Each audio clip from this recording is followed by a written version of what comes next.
प्यारे मित्रों, राम राम।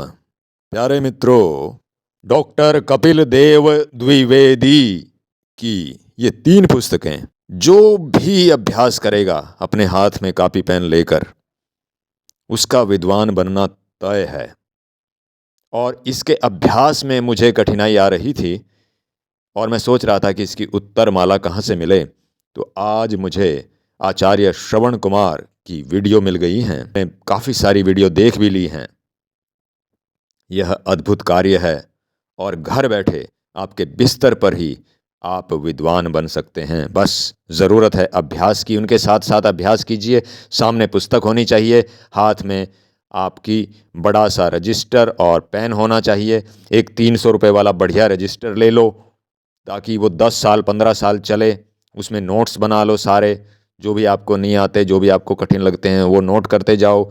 और साथ ही साथ एक अभ्यास का रजिस्टर तो होना ही चाहिए। आपका कॉपी पेन सामने रहना चाहिए। आपका पेन जो है वो बंद नहीं होना चाहिए। इसलिए लिखना, देखना और सुनना, ये तीनों काम एक साथ चलने चाहिए, तभी आप विद्वान बन पाएंगे। नहीं तो फिर आप चूक जाओगे। कुछ लोग सोचते हैं कि नहीं ऐसे ही हो जाएगा, बस आ गया ये तो मेरी समझ। नहीं, जब तक आप लिखेंगे नहीं साथ में, सुन रहे हैं साथ में और देख रहे हैं साथ में, ये तीनों फैकल्टीज़, विशेषताएं जो भगवान ने दी हैं, ये काम नहीं कर रही हैं, तब तक आप संस्कृत का विद्वान नहीं बन पाएंगे। इन तीनों विधाओं में पारंगत होना, इनका लाभ उठाना ज़रूरी है। ये नहीं कि आप सिर्फ बस सुन लिया। नहीं, सुनने से कुछ नहीं होगा भाई। देखो, लिखा हुआ देखो और फिर अपने आप लिखो साथ साथ। वीडियो की स्पीड कम कर लो अगर आपसे नहीं लिखा जा रहा। जिसने निश्चय कर लिया है वह चूक नहीं सकता, और जिसने बस सिर्फ सोचा है वह तो चूका हुआ है, चूकता रहेगा। मान लो मेरी बात, संस्कृत का विद्वान बन जाओ घर बैठे। जितना अभ्यास करोगे, थोड़े दिन मुश्किल आएगी, बाद में फिर धीरे धीरे धीरे आसान होता जाएगा। आपकी कलम पर, आपके पेन पर बैठती जाएंगी वो चीज़ें सारी। हाँ? आप बिल्कुल शुद्ध लिखोगे, कोई गलती नहीं होगी। लेकिन पहले तपस्या तो करो कुछ दिन।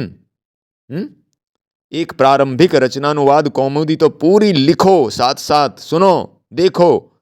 फिर रचनानुवाद कौमुदी का नंबर आएगा और फिर प्रौढ़ रचनानुवाद कौमुदी का नंबर आएगा। बस ये तीनों किताबें जैसे ही खत्म होंगी, आप संस्कृत के विद्वान बनकर तैयार हो जाएंगे।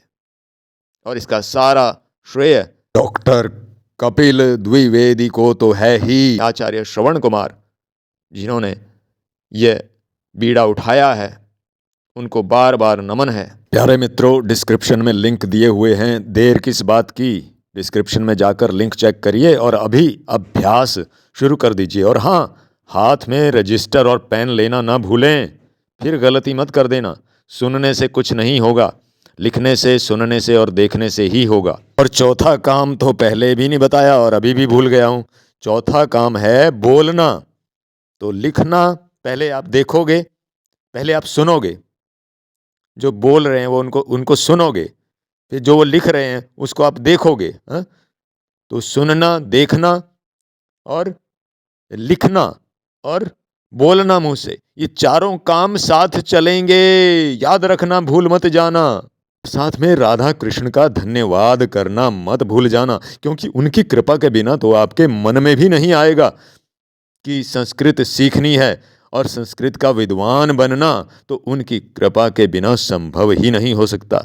इसलिए यदि मैं कहूँ कि सबसे पहला काम तो यही करना कि उनका धन्यवाद करो कि आपने संस्कृत सीखने का निश्चय किया और फिर आपने अभ्यास शुरू किया। यही तो गीता में बोला है भगवान ने कि अभ्यास से ही सब कुछ संभव हो जाएगा। अर्जुन, अभ्यास करो, तभी आप इस मन को काबू में कर पाओगे।